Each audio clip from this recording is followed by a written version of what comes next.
रहस्यमयी कहानी मंदिर की आखिरी घंटी। एक गांव था रुद्रपुर। गांव के किनारे एक बहुत पुराना मंदिर था जिसे लोग मृत घंटा मंदिर कहते थे।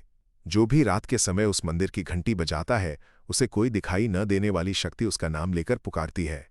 पर किसी को नहीं पता था कि ये सच है या सिर्फ डराने वाली अफवाह। गांव में रहता था 12 साल का एक लड़का आरव, बहुत जिज्ञासु बहादुर पर थोड़ा जिद्दी। एक दिन आरव के दादाजी बीमार हो गए। किसी भी दवाई से आराम नहीं मिल रहा था।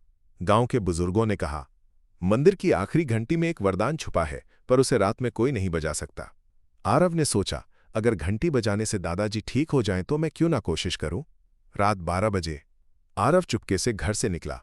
रात काली थी, हवा में अजीब ठंडक थी। मंदिर की सीढ़ियां धूल से भरी थीं, जैसे बरसों किसी ने चढ़ी ही न हो। जैसे ही वो अंदर गया पूरा मंदिर अपने आप उजाला देने लगा, लेकिन कोई दीपक, कोई ज्योति नहीं जली थी। बस जैसे किसी अदृश्य रोशनी ने आरव को पहचान लिया हो। मंदिर में बस एक चीज थी, ऊंचाई पर लटकती एक पुरानी जंग लगी घंटी। आरव ने कांपते हाथों से रस्सी पकड़ी। टन एनएन घंटी की आवाज पूरे गांव में फैल गई और अगले ही पल उसे अपने पीछे किसी के कदमों की आवाज सुनाई दी।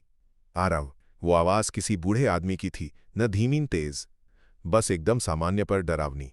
आरव ने पीछे मुड़कर देखा, वहां कोई नहीं था। अचानक हवा तेज होने लगी, मंदिर की दीवारें हल्की हल्की कांपने लगीं।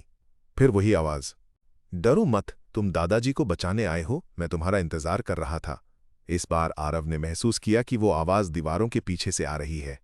मंदिर की एक पुरानी दीवार चमकने लगी, जैसे किसी ने उसके पीछे का दरवाजा खोल दिया हो। आरव डरते डरते आगे बढ़ा और दीवार के अंदर उसे दिखा एक सफेद कपड़ों में साधु, जिनका चेहरा सिर्फ आधा दिखाई दे रहा था। साधु ने कहा, यह मंदिर शापित नहीं, रक्षा मंदिर है। जो भी सच्चे मन से यहां आता है उसकी कोई भी इच्छा पूरी होती है। आरव बोला, मेरे दादाजी को बचा दीजिए, बस यही इच्छा है। साधु मुस्कुराए, तुमने निर्दोष मन से घंटी बजाई है। जो वरदान तुम्हें मिला है वह आज से तुम्हारे परिवार की रक्षा ढाल बनेगा। अचानक तेज चमक हुई और साधु दीवारों में समा गए।